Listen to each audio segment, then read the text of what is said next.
Democratization of this is precisely what we stand for on our side of the house. A few things before I move on to my argumentation. First, this is a prefers motion and a comparison of hypothetical worlds in which where we believe that the ultimate goal is to be able to have the best, fastest, and most innovative evolution of fiction as a genre. That is to say, we support a wider breadth as opposed to opposition whose burden is to talk about the singular smaller thrust being better. We think this can best happen when you have a collaborative fictional project, which I'm going to now refer to for this debate, so it's shorter as the collective, ladies and gentlemen. That is as opposed to having higher barriers for entry and status quo when you have fewer authors. Number two, how do these collectives or collaborative fiction projects work? We think that these subsume and are including but not limited to things like fan fiction, things like non-canon work, which in status quo do get certain scrutiny because, hey, they're not the original author who wrote it, those are just fans, it's non-canon. We're able to remove those stigmas and have better work on our side of the house. This looks like different iterations of Harry Potter, Lord of the Rings, Dungeons and Dragons, or whatever kinds of fictitious work you fancy. The problem here is that sure, they're popularized by individual legacy authors who perpetuate these things, but they're ultimately driven and evolved by passionate fans who we believe are an important stakeholder in this debate.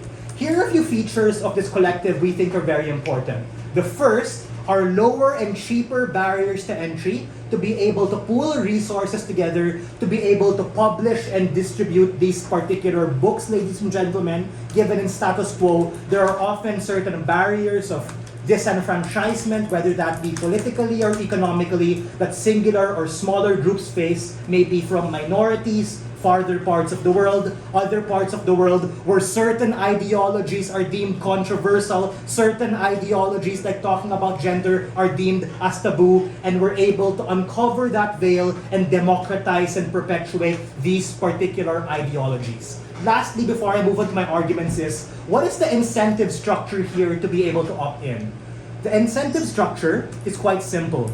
Artists, sure, need to eat. We reject the premise of a starving artist, and we tell you, you have a fed collective. We think that artists are ultimately motivated by their ability to be able to express themselves, and they're passionate. So sure, we think it might be more difficult to start out, especially when you rally together under the banner for a collective, but ultimately, we're able to expose those who might be doing it for the wrong reasons, and we're able to weed out authors who might not be able to make it because they might not be able to survive in this particular industry, therefore flipping that potential harm off a starving artist. What is my argument? How do these collectives or collaborative fictional projects create the best and most iterative fictitious innovations to be able to cater to three stakeholders? Current people trying to make art. Number two, people who want to be able to write books but are facing the structural limitations I mentioned. Third are fan bases and fans, people of normal society who consume these particular content. My first layer of argumentation is the specific nuance to fiction as a genre and why these things have to be democratized. We support and we believe that these things are particularly more flexible as opposed to other forms of non-fictional content. Meaning as a genre in and of itself, whether you're young, whether you're old, whether you're rich, whether you're poor, you can contribute to this existing stream of research.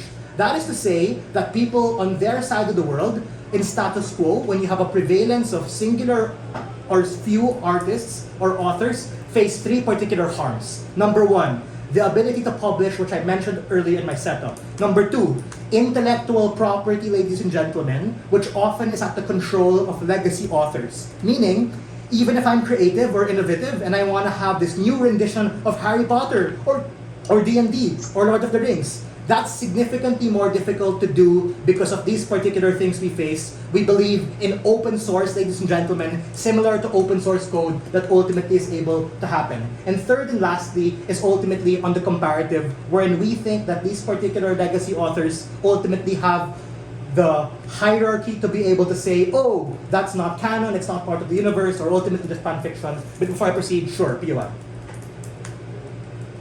Yeah, so fanfiction still exists under our side of the house, it's just you can't profit from it. What is the exclusive benefit of profiting from Panther? The motivation for people to now be able to profit and partake of fan fiction. The problem on your side is that these particular fan fiction become labeled as fan fiction and they become secondary to canon particular renditions. That is to say that certain limitations exist when you try to express yourself under that banner. Second layer really quickly, right? Talking to you about the collective particular strength of the particular movement, meaning if a particular author is experiencing writer's block or a particular author might be uninspired for a particular day, you have the collective and other people who are contributing to the same particular ideology, the same particular book to rally under you. Third is on the ability to have a call-out mechanism. Because we recognize that it might be, to an extent, difficult to track individual people, but we think there are ways to be able to mitigate that.